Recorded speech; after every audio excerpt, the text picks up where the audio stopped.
Il ne s'agit pas de la construction de salles de classe sur ces images. Ceci est l'œuvre d'un groupe de spoliateurs à l'Institut Bokele-Yale, ex-Lisanga de la commune de la Gombe.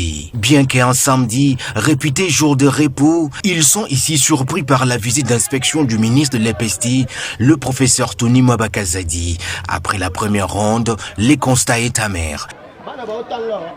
Ces constructions mettent à mal les conditions d'apprentissage des élèves.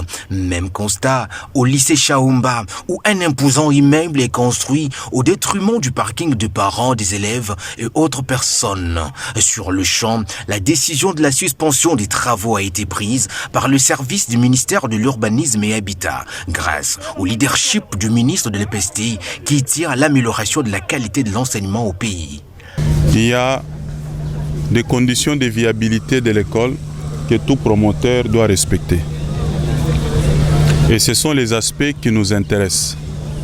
Alors, la nature et l'ampleur des constructions, telles que visiblement décrites, démontrent qu'il y aura des sérieux problèmes. Déjà, par rapport aux toilettes, on va construire sur les fosses septiques, on aura des problèmes non seulement pour les toilettes des enfants, mais également l'aération de certaines salles de classe.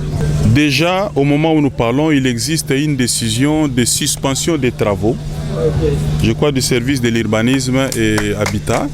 Et je constate que malgré cette décision, les constructions se poursuivent.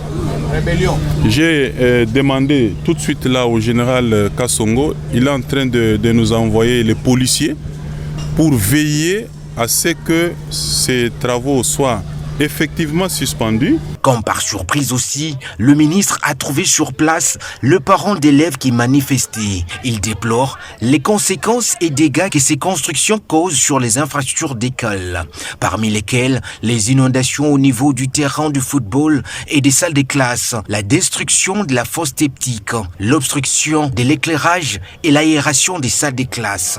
On n'arrête pas simplement les travaux et ce mur doit tomber. L'école doit récupérer la plénitude de son espace parce qu'il y va de l'avenir de nos enfants et même de l'avenir des écoles. J'aimerais aussi ajouter quelque chose et m'adresser à l'endroit de la communauté libanaise. Je pense que trop c'est trop. Enfin, le ministre de l'enseignement primaire, secondaire et technique, le professeur Tony Mwabakazadi, s'est rendu à l'Athénée de la Gombe, où une école privée a construit un terrain de basketball sur l'espace de l'État et interdit aux enfants des écoles officielles d'y accéder. Ici également, des bonnes décisions ont été prises.